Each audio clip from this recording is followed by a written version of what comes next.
What is going on, ladies and gentlemen? It is I, Randy, with RTS Mobile Gaming, bringing you another fantastic Sea of Conquest video today.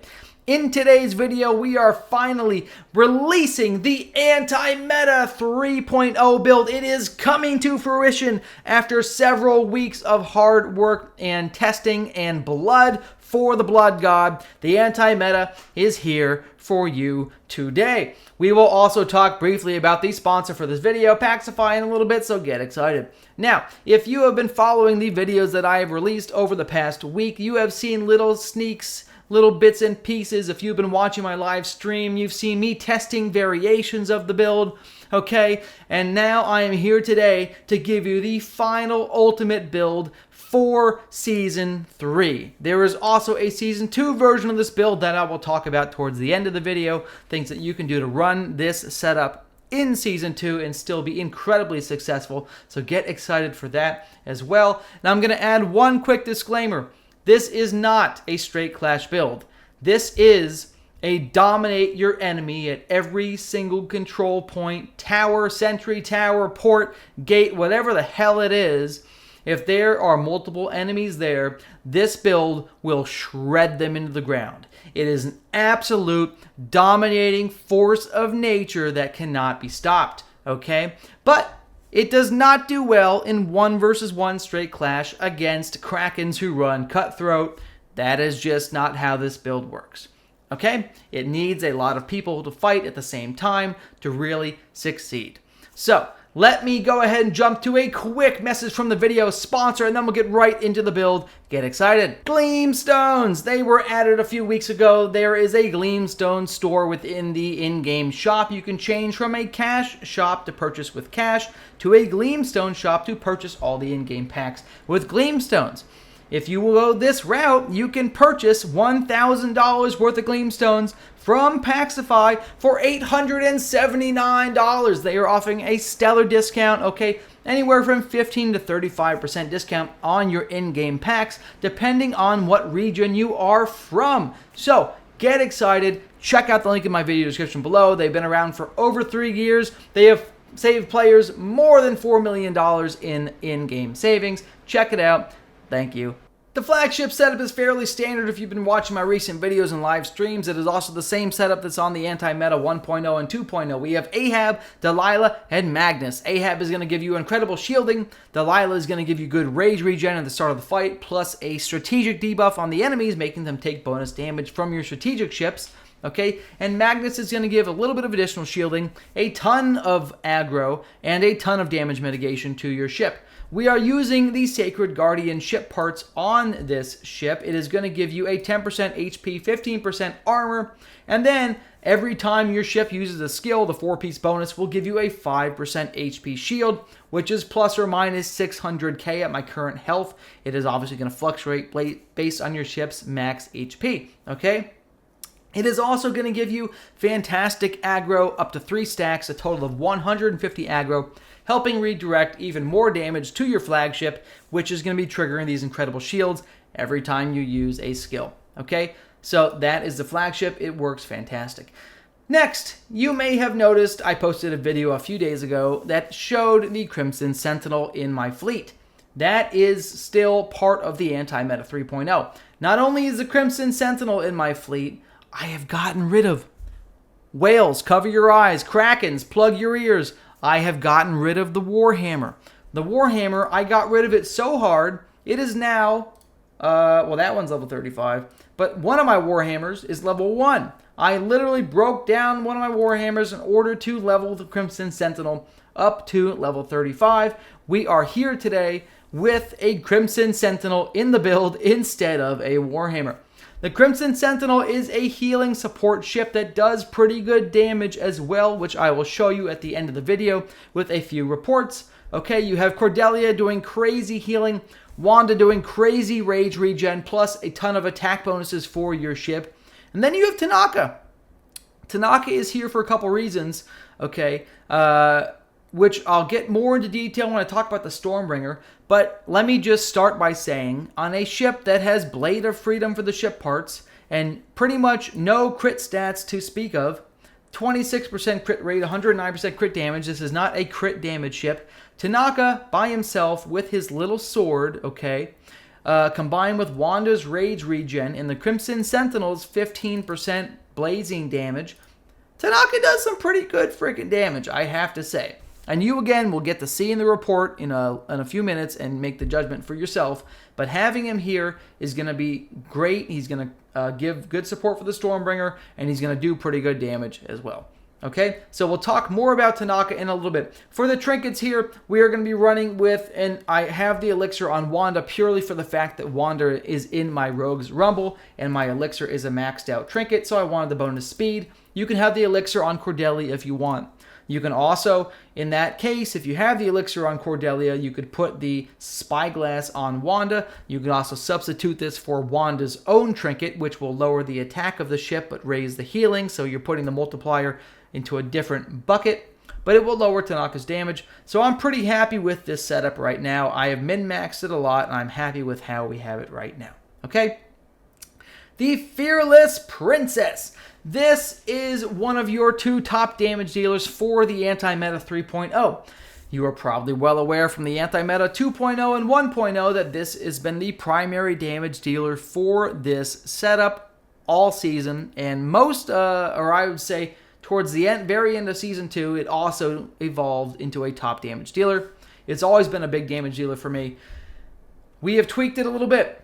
We are currently running with 3-piece. You're going to like this. You know what? Let me start with the heroes first. We're running with Griffin, Boa, and Molly. Okay, I did take Onimusha off this ship, which I will talk about soon. You know you've seen Onimusha on the ship a lot in my previous Anti-Meta 2.0 build. We have taken him off and made some min-max optimization, boosting the damage on 2 ships with swapping some things around. So, having Boa in this middle seat will help you trigger Griffin's 6-star ability. Even if you only have him at 6 stars instead of 10 stars or 12 stars, it's totally fine. Having him at 6 stars is going to help you trigger a double ultimate in the first 10 seconds. Having Boa on the ship will trigger a ton of additional strategic damage stacks, helping you activate that skill even faster, almost on cooldown throughout the fight. Okay, so Griffin's going to do it, like I said, a double thunderclap every 10 in the first 10 seconds or so of the fight. He is going to be benefited by Delilah on the flagship, applying a strategic damage debuff to the enemy 5 ships. Okay, it is going to be an incredible amount of synergy there. And let's talk about the trinkets, then we'll get into the ship parts. Okay, so we are using Griffin's trinket is currently in the bag. I'm not using it. Okay, it is currently in my inventory. I am using the Demise Proclamation. I'm going to explain this strategy to you, and if you still have questions about it, ask me in the comments or jump into my Discord, because I really want to make sure that you understand. This trinket does not have a cooldown on the rage regeneration.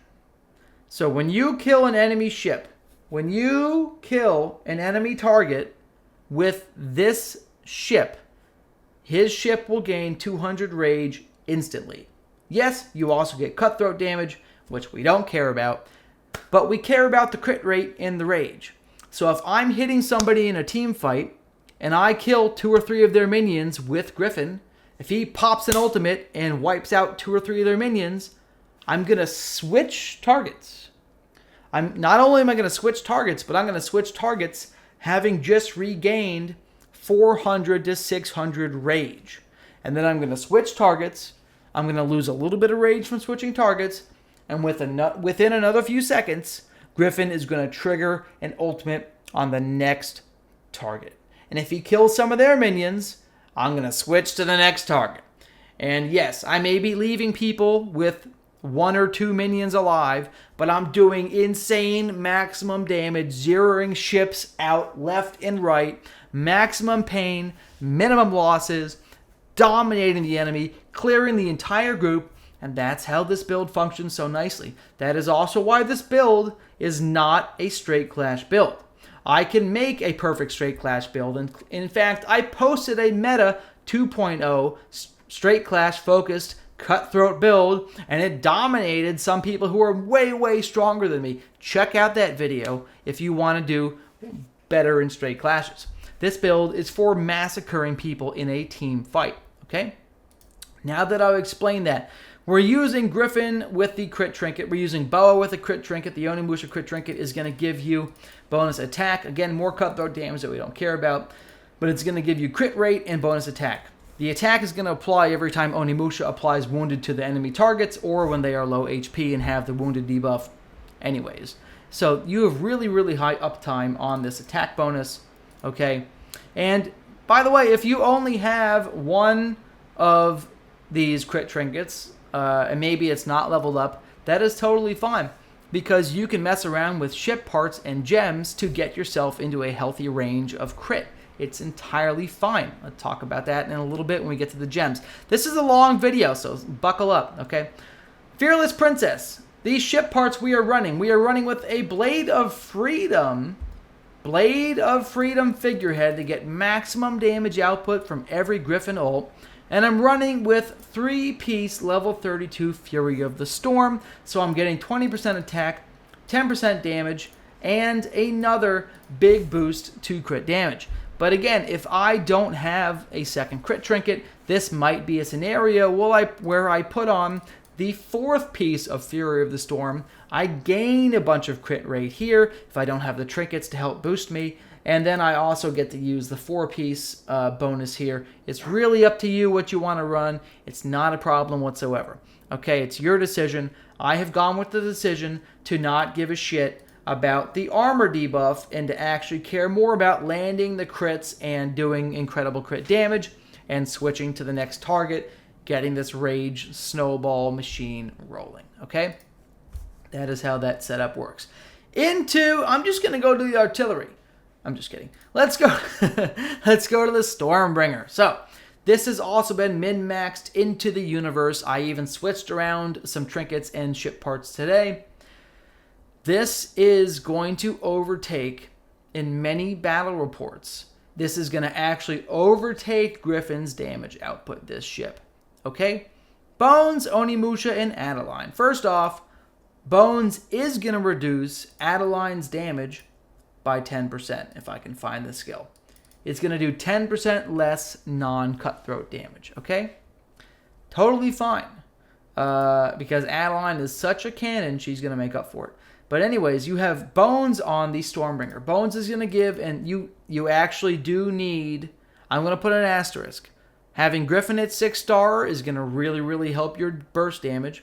And having Bones at 6-star is going to really, really help your burst damage. Because he is going to give the Stormbringer bonus rage generation, and Griffin at 6 stars gets a second ultimate in the first 10 seconds or so. So they're very, very important to have them both at 6-star if you want to really maximize the output of this build. But you can run this build if they are lower star rating. Absolutely, it is going to perform very well. You just won't have as much burst. They're still going to do incredible sustained damage, but it'll be like I said, a little bit longer cooldowns between their rage skills. So, anyways, Bones is going to be here. He is going to be punching people in the face for single target damage. Okay. Additionally, if he is paired with Onimusha, who is applying wounded to everything, he's going to do bonus damage to those targets, which is fantastic. And he's going to give rage regen to the ship. We also have Onimusha, who we know is an absolute stud. He gives crit rate and crit damage to the ship. He is a monster. We're using the Bones trinket and the Onimusha trinket for crit rate on these. Okay, not much to really talk about there. Again, you want to have this incredible crit with the rage generation. You have to run the Bones trinket, Demise Proclamation, even if it's not ascended. Even if you're only getting 18% crit rate with no ascension, you're still going to be getting the 200 rage when you kill a target. So I really recommend you try to get 2 Demise Proclamations because they will massively improve your performance in team fights. Okay? Adeline, she is a cannon who actually surpasses Griffin very often, okay? She dominates everybody by doing almost 2,200, and there's some RNG mixed in, but almost 2,200%. That's 2,200% damage output. I think I actually calculated it out later. I don't remember where I did it. But she does incredible damage when her ultimate is at 3 stacks of her 6-star ability. However, I'm going to go ahead and say that at 3 stars, she still does incredible damage. So if you have her at 2 stars, you're going to be handicapped a little bit. But if you can get her to 3 stars, which should be fairly straightforward, you just have to summon her twice or summon her one time and then use some hero tokens. 3-star Adeline is going to be as much of a cannon as 6-star Griffin. At 6 stars, she obviously gets a little bit stronger, or quite a decent amount stronger. Good 10 or 15% bonus damage stronger. But she will be able to compete with a 6-star Griffin at 3 stars. Okay? So she is an absolute monster. She is going to be hitting like a Mack truck. We are using the Bloodfang trinket on her.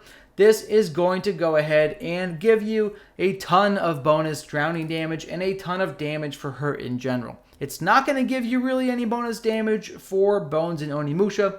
So you can evaluate taking this out and putting an attack percentage trinket like a Spyglass in here. I did it on the strategic ship. I have a Spyglass as a 3rd trinket. You could do that here, a Spyglass or the purple hook. It's really up to you what you want to do. I have decided that I'd rather boost Adeline's damage because she is such a massive cannon. And I'm going to go ahead and push the Cutthroat off to the side for this specific trinket. Okay? Into the 5th and final ship. Oh, the ship parts, I forgot to talk about that. So I am currently using 2-piece Sacred Guardian and 2-piece Blade of Freedom. I would like to be using 2-piece Sacred Guardian and 2-piece Fury of the Storm, but I only have 1 4-piece Fury of the Storm set, so I cannot do the 2 and 2 that I like. Therefore, I am actually sacrificing 20% attack. I've traded 20% attack and some higher stats for 15% impact and lower stats. So this build will probably gain about 10 to 15% more power when I get the next 2 Fury of the Storm pieces, and I can upgrade the set bonus and upgrade the item level of the ship parts. All right, so keep that in mind when you look at the reports. Griffin is using the max level 32 Fury of the Storm gear in these reports I'm going to show you very shortly. Adeline is not. She is missing that advantage and still often surpassing Griffin. Okay. The 5th and final ship is the Goddess. There's not a lot to talk about here. I've been running this build for a long time. After testing all 3 ship ultimates, and that'll be its own video going into very great detail about that, I'm using the splash damage one at the moment. I really enjoy it. I'm using the artillery set so I can gain the 35% artillery damage and the 15% damage received reduction. Okay, I am using crit rate on this, although you can use crit resistance. It's really up to you what you want to do. But I've made a few changes to the build, and I'm still running crit resistance on some of the gear, but I've moved my 3 main damage ships into focusing a little bit more on damage while gemming for crit resistance. So I have decent crit resistance from the gems, which I'll just show you, right? Obviously, 36% crit resistance is pretty decent. It's not that bad if you're fighting against somebody who only has 70 or 80% crit rate, which is the majority of the free-to-play all the way up to the medium spenders. You're going to be reducing your crits by an incredible amount, but I'm leaning harder into damage for this min-max optimization, okay? Because we're all talking about snowballing here. And there is a version of this build where you run tanky sets, Yamada and Sovereign, okay, like I did in the Anti-Meta 2.0. You could still do that here. You don't have to use these crazy high damage sets. I have just been playing with them for a little while, and I've thoroughly enjoyed them, but I do die faster. That is true, okay? For the trinkets, you can use Ophelia's trinket, you can use a crit trinket, you can use whatever you want. Sharky, I highly recommend you put an Onimusha trinket on him to get some crit and attack for your ship. And Key Lanting, again, whatever trinket you want. If you want to put a shield on her and make this a second bait ship, you can do that. If you want to put an attack trinket on her, you can. It's really up to you. This is a very versatile ship. All right, so those are the ship parts, the heroes, the trinkets, and the philosophy behind how this ship works. I'm going to circle back to the Tanaka Stormbringer relationship really quick. And if you are still with me, we're about 20 minutes into the video, plus or minus some editing. Post in the comments, 20 minutes, Randy, we're at 20. Please let me see it. I love it. All right. next, the Tanaka Stormbringer relationship. So, Stormbringer generates rage with Vargar's Fury if you have this skill. If you have the other two skills, Fiery Intent is useless for this build, but the armor penetrating is decent for this ship if you have that debuff instead. I forget the name of it. Okay. However, Vargar's Fury relies on the enemy ships having damage over time effects. Okay. Adeline applies a few damage over time effects, even when she's at 2 stars, but it's not a high % chance to apply, and it's not against a lot of targets. Therefore, you actually will not be triggering Vargar's Fury as often as you like with only Adeline on your fleet setup for damage over time. Having Tanaka on this support ship, like I said, not only does he do good damage, okay, he is going to be applying 10 to 15 stacks of burning on the enemy fleet, okay, depending on how many stacks of foresight he has and what your star ranking of him is, okay? So he will be applying, even if you have him at 2 star, he is still going to be applying 10 stacks of burning on the enemy fleet, level 31 and above.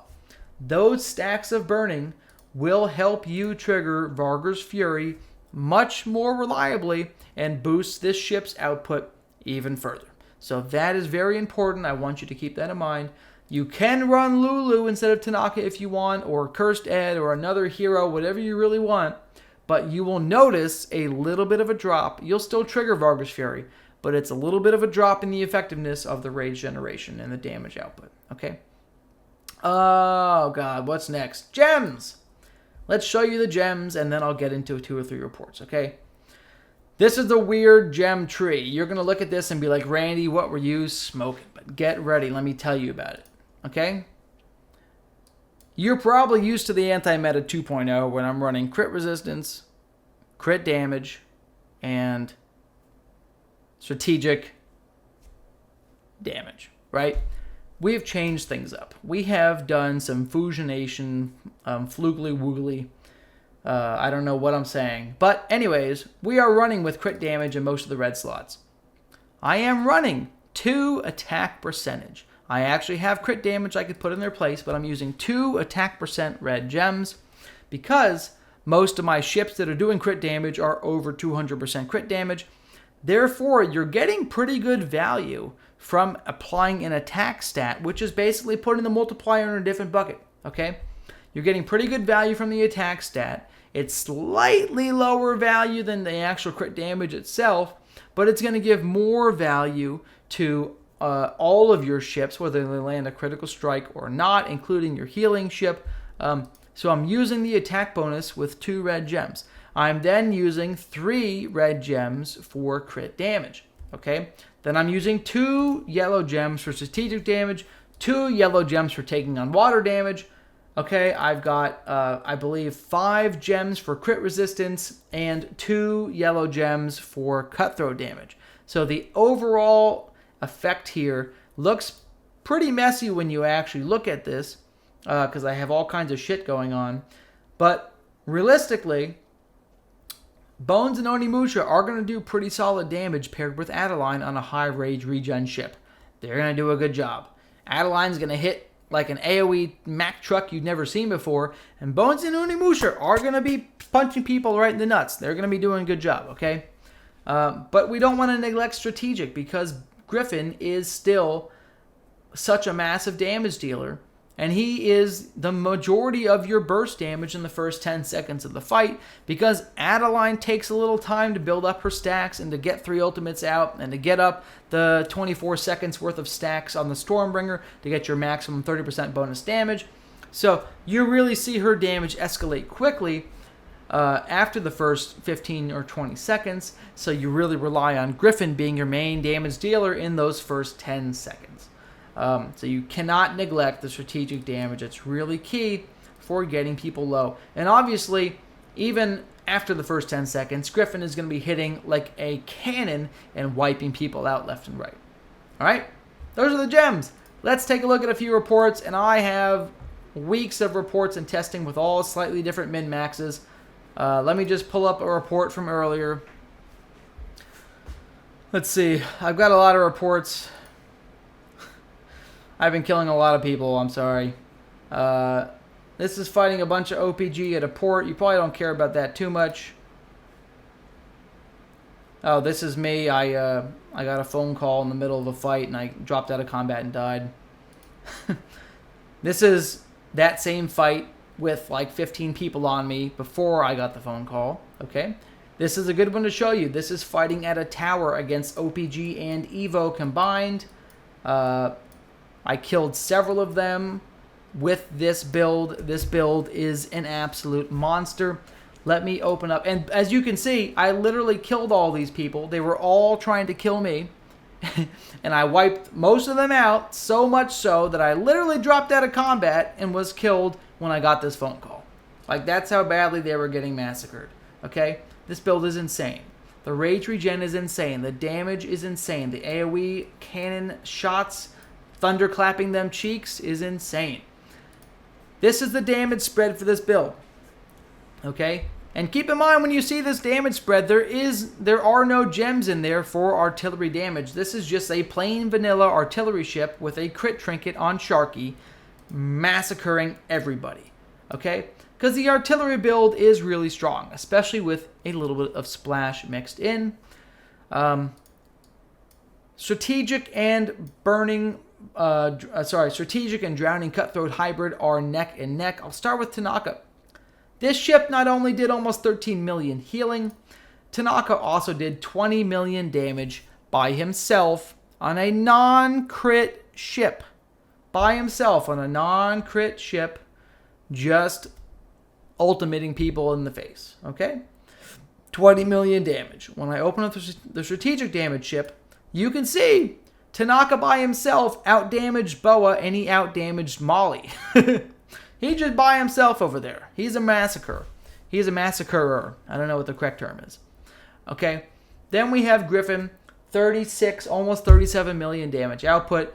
The strategic ship as a whole putting out great damage, slightly below the Stormbringer.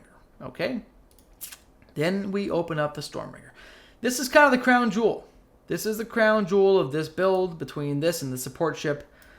You have Bones and Onimusha doing slightly more damage than the two strategic damage support heroes, right? You've got Boa and Molly, again, slightly lower damage than Bones and Onimusha. They are doing great work. And this is single target damage as well. Okay, as is Molly's, I will say that. And then you have Adeline with 38 million damage compared to Bones at 36.8. Okay? So you have 38.2 against 36.8. That is about 1.5 million damage higher. I probably can't do math today. Don't check my math. It's late. I'm just recording this video for you because I love you forever. And we have been at this video for almost 30 minutes now. If you're still here, give me a 30, Randy, because we are walking you through the ultimate build in the universe here in Sea of Conquest Season 3. There is nothing better in a team fight. Undisputed champion, okay? There is no debate. Well, you could still debate me, but I'm going to tell you that you're wrong.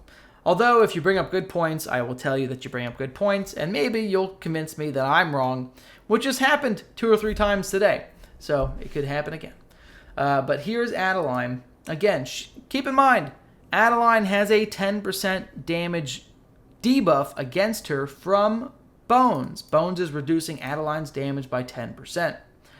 She still outdamaged Griffin. Okay?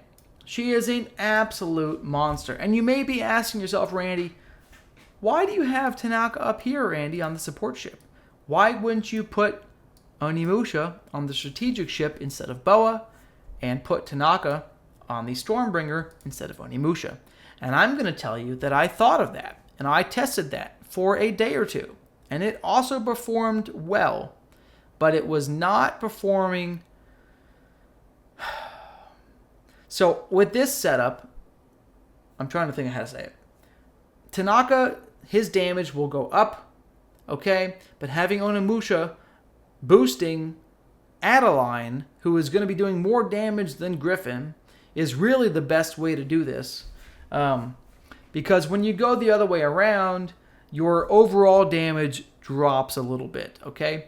But if you do that, that's an opportunity where you can put Lulu onto the support ship. So maybe you don't have all these different things maxed out quite as much, and you want to do some changes. Maybe you don't have a great boa. Maybe you want to do some different things.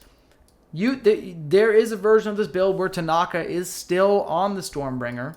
Okay, then you end up with Bones, Tanaka, and Adeline, and it still did pretty good. But like I said, it is noticeably lower damage than this current setup. So I am pitching you the current setup, but I'm letting you know about this alternative setup that is also good, but not quite as good, but it's still amazing. So we're comparing like shades of gray. Okay, not 50 of them. Calm down. Okay, chain me, baby. And that's how this build works. Okay? So, the damage is absolutely insane. It's glorious. And, you should be prepared. With the splash damage on the artillery ship, it generates a disgusting amount of threat early on in a fight, and a lot of people will start auto-attacking it. So, just be aware of that. All right, so if you guys have enjoyed this video, guys, please like and subscribe. And I have to say that I will be farming more OPG very shortly with this build and having fun with that. So if you are an RPG, just get ready, drop drawer, get ready to take some fire from my pirates for the team, okay? And at the end of the day, if you have enjoyed this content, please feel free to like and subscribe, post a comment, help the YouTube algorithm love me long time, and get excited. Oh, the last thing I actually forgot. I did say that I was going to tell you about a Season 2 version of this build, okay? The Season 2 version of this build is really not too complicated. Obviously, you don't have Onimusha, okay? But you do have Kojo. However, since Kojo is significantly weaker than Onimusha, this is probably the version of the build where you have Bones, Tanaka, Adeline, okay? So you're still getting the double rage regen on the Stormbringer. You're still getting the good damage from Adeline, good damage from Tanaka. You can still run the Griffin, Boa, Molly setup, okay? You can put the Lulu in here instead of Tanaka. Now, some of the things you will be missing for the build are the Onimusha trinkets. So you're going to want to optimize your gems. You may end up switching those two attack gems into crit rate gems, or finagling your gear a little bit to get more crit rate on your ship parts. But in general, that's how that's going to work. So it's still going to be a very strong build, but you're going to be missing Onimusha. You're going to be missing the Onimusha trinkets. You can substitute those for additional Bones trinkets if you're really a whale and you have 4 or 5 of them lying around. But in general, just be prepared to make up for the lack of crit rate trinkets with more crit rate gems. I would take those 14% attack gems, take those 7% attack gems, I should say, turn them to crit rate if you want to make up for it. That'll help go a long way. But in general, you can run this build in Season 2, okay? Yes, you won't have Wanda, so this will be a Django. This will be like a Cordelia Lulu Django setup like I talked about in my support ship video yesterday. And again, this ship will stay the same. The Stormbringer will be Bones, Tanaka, Adeline, and you're still going to be doing everything else just the same. Okay, so this build is very strong in Season 2 because I ran the Anti-Meta 1.0 towards the end of Season 2 and I massacred everybody. This is the evolution with much better damage, okay, and still a lot of the benefits of running crazy AoE. And that's the setup. That's how it works. Up until today, I didn't actually have enough pieces to run the Fury set. I just won one in my gang auction this morning. So I've been running this with Blade of Freedom for the past several days. And I have to tell you, putting the 3-piece Fury on this ship is boosting the damage even more. It probably elevated my damage 8 to 10% versus using Blade of Freedom. So it's really, really been fantastic. I can't say enough good things about using the Fury set. If you recall, I'm only using 3-piece with a crit damage figurehead in here, but it is absolutely amazing. So, oh my God, I have rambled on to you for more than a half an hour. Please, please, please, love me long time. Randy out. If I can find the stop. Randy out.